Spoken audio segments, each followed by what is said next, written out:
Gentlemen, it is my special pleasure to introduce a woman who clearly needs no introduction.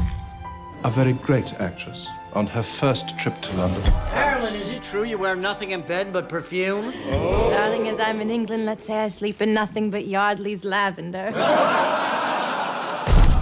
So I want to begin by asking you, as an actor, is it a daunting challenge for a role, play Sir Laurence Olivier, one of the greatest actors of all time?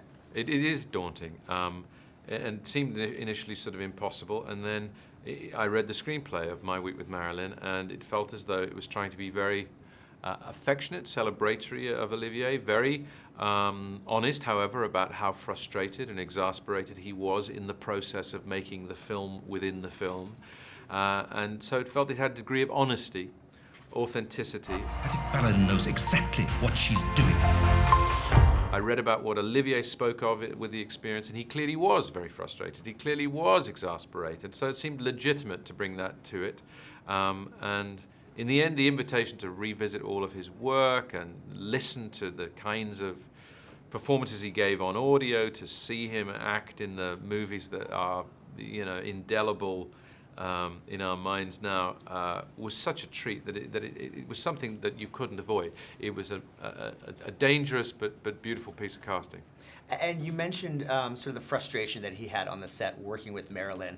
Could you talk a little bit about that? And as an actor and director yourself, have you ever sort of had that situation where maybe an actress or an actor's acting method gets in the way of the process? I have had some experiences of people wanting to do pretty strange things and sometimes be quite sort of antisocial in the way that they work. And the acting thing is often a sort of ensemble piece. It's often a team game.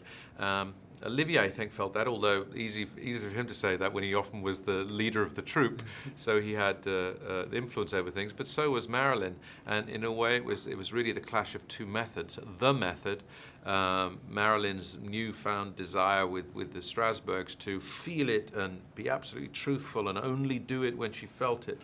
Whereas Olivier said, you've got to do it not just when you feel it, you've got to do it when the budget says we have to do it.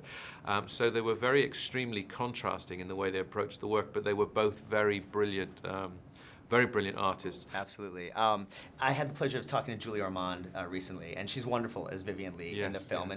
And could she talk a little bit about their relationship, Vivian and Olivier's relationship, and maybe her regret that she wasn't cast in the film? Could you talk a little bit about that relationship? Yeah. The film, The Prince and the Showgirl, was based on a play called The Sleeping Prince, and Laurence Olivier and his then wife, Vivian Lee, had toured in it for a year. They'd been in it for a year with her playing the Monroe part.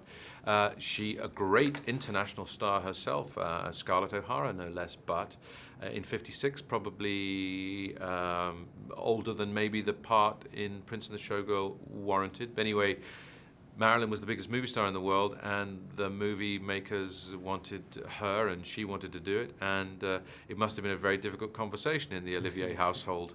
And I think that there was a lot of tension. I mean, in theory, both Marilyn and Vivian had miscarriages during the course of the making of it. They were never out of the papers. There seemed to be a lot of tension, a lot of friction between the two women behind the scenes. Certainly a lot of friction between Olivier and Vivian Lee. And that sort of quality in terms of what was going on in his home life while he was trying to make this is an interesting element in what makes for the tension in the movie.